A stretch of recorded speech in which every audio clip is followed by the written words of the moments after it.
हम पढ़ रहे हैं how to read faces, Mariam Stanton, volume first, theoretical part है, चैप्टर 5 चल रहा है, जिसमें हमारा टॉपिक चल रहा है द लीवर। और इसमें हम पढ़ रहे हैं कि faculty derived from the liver, एक तरह से। पेज जी। नंबर 184 पे डॉक्टर अमितपाल भाई, 10 मार्च 2026 हो गई है। स्टैंटन कह रही है पेज नंबर 184 पे कि the liver being the largest gland in the body, we must infer that it creates important mental states. Liver चूंकि शरीर में सबसे बड़ी ग्लैंड है, तो हमें इस बात से ये इन्फ्रेंस मिलता है, ये इशारा मिलता है कि ये इम्पोर्टेंट मेंटल स्टेट को क्रिएट करती है लीवर। आपके मन का, आपके मानसिक स्तर का बहुत ज्यादा बड़ा रोल है लीवर के स्वास्थ्य से। बिल्कुल जी। The greatest writers on mind seem to realize its importance, and have gathered extensive evidence by observation and experiment which go far toward proving its intimate relation to mental activity. और जो महान writers रहे हैं mind पे, जिन्होंने लिखा, उन्होंने महसूस किया इसको बहुत महत्वपूर्ण, इसकी महत्वता को, लीवर की। और उन्होंने बड़े पैमाने पर एविडेंस इकट्ठे करे, ऑब्जर्वेशन के द्वारा, एक्सपेरिमेंट के द्वारा। और उन्होंने प्रूव करा कि कितना इंटीमेट रिलेशन है मेंटल एक्टिविटी के साथ लीवर का। है तो हर एक ऑर्गन का बॉडी के, लेकिन लीवर का कितना बड़ा रोल है किसी की मानसिक हेल्थ सही होने के क्रम में। बिल्कुल। कह रहे हैं the evidence collected by this class of writers is chiefly obtained by observing this organ in a state of disease. जो एविडेंस इन्होंने कलेक्ट करे, इन राइटर्स ने, जिन्होंने लीवर को और माइंड को एक साथ पढ़ने की कोशिश करी, समझने की कोशिश करी, उन्होंने मुख्य रूप से इसके एविडेंस इकट्ठा करे जो स्टेट ऑफ डिजीज थी इस ऑर्गन की। लोग जो बीमार थे उनकी मेंटल स्टेट को, जो और बाद में पता चला कि लीवर इनका गड़बड़ था, उससे उन्होंने जोड़ के एविडेंस इकट्ठे करे। Not having any scientific knowledge of the face by which to make observations of the liver in a state of health, nor to observe how it affects the normal individual, their only resource has been pathognomic observation, such as is had in cases of sudden emotion or long continued disorders of this viscous. उनके पास कोई भी ऐसा scientific observation या knowledge नहीं थी जो face के through उन्होंने बात को उठाया हो। उन्होंने डिजीज स्टेट को लेकर के इंफॉर्मेशन उठाई, उन्होंने फेस को लेकर के नहीं ऑब्जर्व करा कि किस तरह से फेस पे संकेत मिलते हैं लीवर के, पैथोलॉजी के, या लीवर के साइन जो चेहरे पे मिलते हैं फिजियोग्नोमी में, वहां से नहीं लिया, जबकि उन्होंने पैथोग्नोमिक ऑब्जर्वेशन को लिया।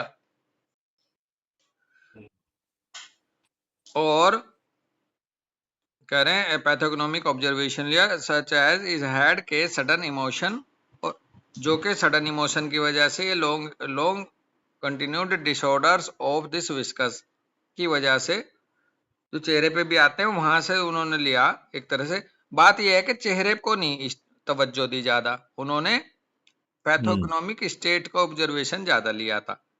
भाव है बिल्कुल। कि फिर बाद में स्टैंटन ने चेहरे पे क्या संकेत मिलते हैं उस पर ज्यादा जोर दिया।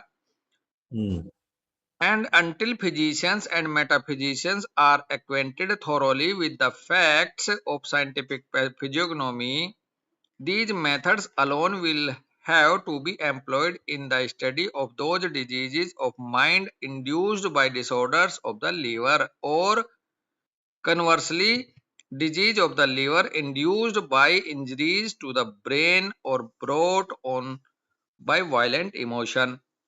जी। अब यहाँ एक बड़ी अच्छी बात अपनी तरफ से कह रही है स्टैंटन, कह रहे हैं जब तक फिजिशियन और मेटाफिजिशियन थोरोली परिचित नहीं होंगे, थोरोली जानकार नहीं होंगे इस तथ्य के, साइंटिफिक फिजियोग्नोमी के, कि किस तरह से साइंटिफिक फिजियोग्नोमी से पता चलता है, जब तक इस बात के, इस विषय को इस तरह से नहीं पूरी तरह से जानेंगे कि these method alone will have to be employed in the study of those diseases of mind induced by disorder of the liver, हम्म। तो ये मेथड्स जो हैं एक एक अलोन केवल एकमात्र एक तरह से एम्प्लॉय हम्म। हम्म। करते रहेंगे अपनी स्टडी में। Hmm. Those disease of mind, mind के डिजीज के लिए जो कि हम्म। इंड्यूज होते हैं या इंड्यूस करते हैं लीवर के डिसऑर्डर को, या फिर वो डिजीज के जो वो बीमारियां जो इंड्यूस करती हैं ब्रेन को डिस्टर्ब करने हेतु।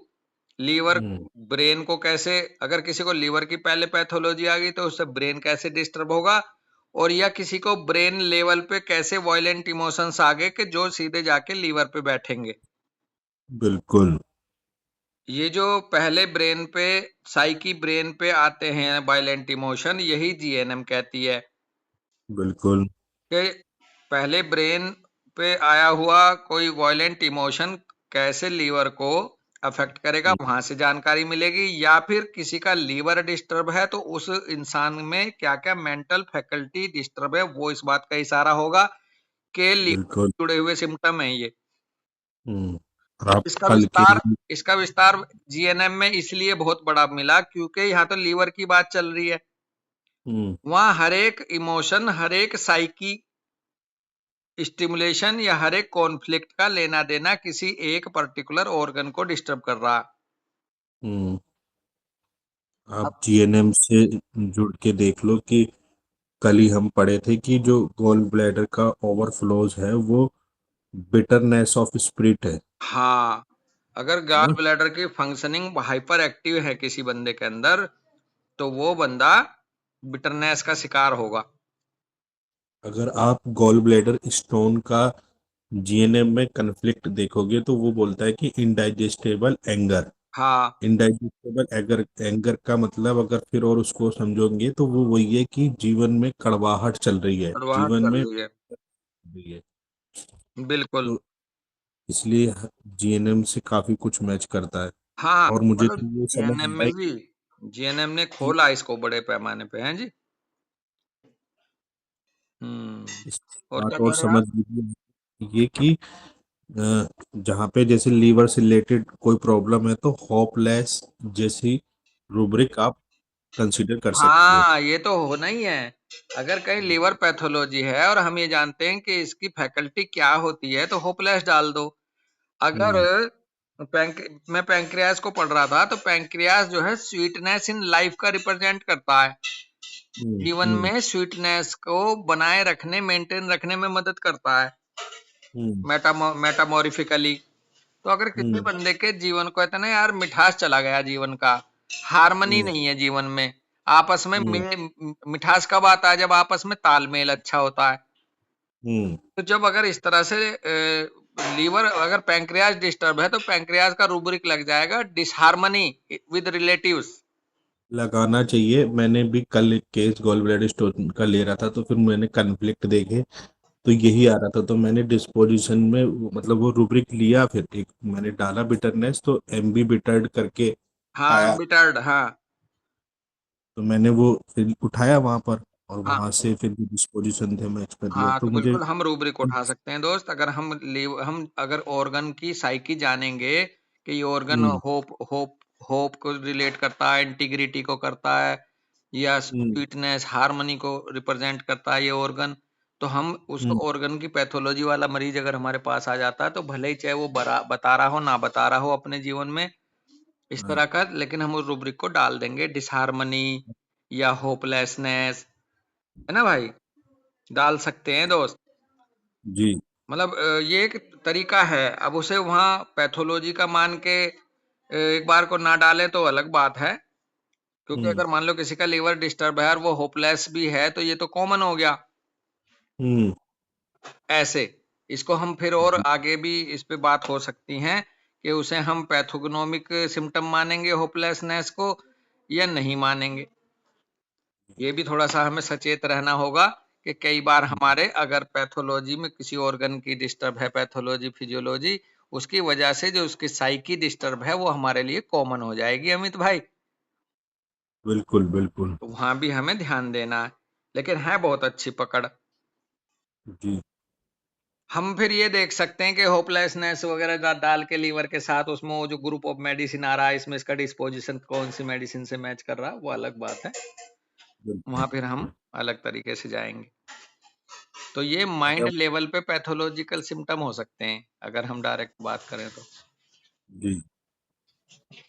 आगे कह रहे हैं स्टैंटन के कहाँ थे हम, and until physician and metaphysicians are acquainted thoroughly with the facts of scientific physiognomy, these methods alone will have to be employed in the study of those diseases of mind induced by the disorder of the liver, or conversely disease of the liver induced by injuries to the brain or brought by the violent emotion. Current the following description of disease of the liver produced by mental shock is stated thus by Dr. Tuke. ये हम्म। जो description है disease का liver के कि जो mental shock से पैदा हुआ, इसके बारे में डॉक्टर ट्यूक साहब ने रिमार्क दिया कि doctor Budd in his disease of the liver, doctor Tuke का रिमार्क है जबकि डॉक्टर बड के बारे में बता रहे हैं कि doctor Budd in his disease of the liver, ये इन्वर्टेड कोमा में है, शायद लिटरेचर होगा ये डॉक्टर ट्यूक का लिखा हुआ, mind mind mind upon the body, influence of the mind upon the body में दिया होगा ये। यानी observe that jaundice following mental shock, jaundice जो है वो मेंटल शॉक के बाद जब आया, लॉन्ग कंटिन्यूड एंजाइटी और grief is often unattended by any alarming symptoms. तो लॉन्ग कंटिन्यूड एंजाइटी, ग्रीफ अक्सर unattended by any alarming symptoms, unattended का मतलब है कि जिनको अटेंड नहीं करा गया, ऐसे कुछ सिम्टम होते हैं इस केस में। बट नाउ एंड बिल्कुल। Then after it has existed for some time without any symptoms indicative of special danger, disorder of the brain which proves rapidly fatal comes on. अगर हम उसके हम्म। एंजाइटी और ग्रीफ को unattended करेंगे, alarming symptom के रूप में उसे नहीं पकड़ेंगे और उनको वो बने रहे लंबे समय तक, तो इस बार ये इंडिकेशन है स्पेशली डेंजर के। क्यों? हम्म। क्योंकि disorder of the brain which proves rapidly fatal comes, क्योंकि ये डिसऑर्डर जो ब्रेन का है ये इस बात को प्रूव करता है कि कुछ ना कुछ आगे भयानक होने वाला है लीवर और बॉडी के ऑर्गन पे। इसको हम ऐसे ले हम्म। लें कि यदि हमारे मेंटल साइकी के सिम्टम्स मिलते हैं और हम उन्हें इग्नोर करते रहें तो वो फिर कॉर्पोरियल पे आ जाएंगे। हम्म। इमोशनल डिजीज को यदि हम इग्नोर करेंगे, जो इमोशनल एंट्री है जिस डिजीज की, जब हम पढ़ रहे हम्म। थे इमोशनल एंड मेंटल डिजीज, तो वो दो तरह के पाए गए थे। एक तो बॉडी से माइंड पे जाते हैं और एक माइंड पे पहले आते हैं फिर बॉडी पे जाते हैं। तो अगर हम्म। माइंड वाले पे, यहाँ माइंड वालों का इशारा है, अगर मेंटल सिम्टम पे सिम्टम्स आ रहे हैं डेंजर कोई और हम उनको अनअटेंड कर रहे हैं, उस लंबे समय से वो ग्रीफ में है, एंजाइटी में है, हम उसको नहीं तवज्जो दे रहे, तो आने वाले समय में उसका कोई ना कोई विस्कस डेटरेट होने के चांस हैं। आफ्टर जी। Death in such cases proportions of the liver are sometimes found completely disorganized। Doctor Budd के हिसाब से देखा गया कि जब ऐसे लोगों की जिनको बहुत लंबे समय से एंजाइटी ग्रीफ के शिकार थे, जब उनका डेथ के बाद उनको देखा गया तो उनका लीवर कंप्लीटली डिसऑर्गेनाइज पाया गया। हम्म। It would seem that some virulent poison is gathered in the liver, which deranges and then paralyzes the brain. And ji. after death comes softening and disorganization of the liver itself. हम्म। ऐसा प्रतीत हुआ कि जो virulent poison था, grief का, anxiety का, या जो कड़वाहट थी, खटास थी, कुछ भी कह लो, वो धीरे धीरे धीरे धीरे लीवर में इकट्ठी हो रही थी, जिसने उसे ड्रेंज कर दिया था और साथ में फिर paralyse of the brain, paralyse the brain की तरफ बढ़ गई। एक होता है हिपैटिक एंसिपेलोपैथी। अब हम्म। अगर आपका लीवर का बहुत बड़ी पैथोलॉजी है, तो कहते हैं कि अमोनिया को नहीं तोड़ पाता लीवर, तो फिर वो ब्रेन में चली जाती है, तो बंदा कोमा में चला जाता है ऐसे। जी। धीरे धीरे पैरालिसिस ऑफ द ब्रेन होता है, और डेथ के बाद अगर फिर देखने को मिला कि सॉफ्टनिंग और डिसऑर्गेनाइजेशन लीवर का मिला। Hmm. Doctor William Philip asserts that depression of mind is protracted if protracted alters the structure of the liver। क्या बात है। हम्म। डॉक्टर विल्सन फिलिप ने भी ये माना, ये बताया कि यदि डिप्रेशन ऑफ माइंड लंबे समय तक बना रहा, हम्म। तो भाई structure of the liver alter मिल जाएगी। बिल्कुल कोई मिलेगी। बंदा बोले डिप्रेशन में रहा लंबे समय तक, तो उसका लीवर गया, ये समझ लो। आप एक क्लिनिकल चीज देखी मैंने कि आपने देखा होगा जो आईबीएस जिनको होता है, हाँ, इरिटेबल बाउल वो सिंड्रोम जी। उनका प्रोडक्ट है वो। हाँ जी। वो एंजाइटी डिप्रेशन का प्रोडक्ट है वो। हाँ, और देखो, बार उस, बार उस, लैट्रिन जाना, हाजमा बिगड़ना, तो इसका मतलब सीधी सी बात है कि लीवर हाँ। गड़बड़ हो रहा उसका है जी। हाँ, आप देखोगे उनको ना, वो लोग एंजाइटी में होते हैं, वो डिप्रेसिव होते हैं। मैं अपने क्लिनिकल पे देख रहा हूँ जो पेशेंट आईबीएस को लेके आ रहे हैं वो 9। और आईबीएस ठीक नहीं होता क्योंकि वो एंड्रोक्रोनोलॉजी और वो लीवर वाले डॉक्टर के पास जा रहे होते हैं, वो उसकी दवाई होती है और एक एंजाइटी की। तो आप देखना, तो इसलिए वो लीवर बस्ट है उनका। बिल्कुल। चलो यहीं रुकते हैं दोस्त आज फिर। बिल्कुल।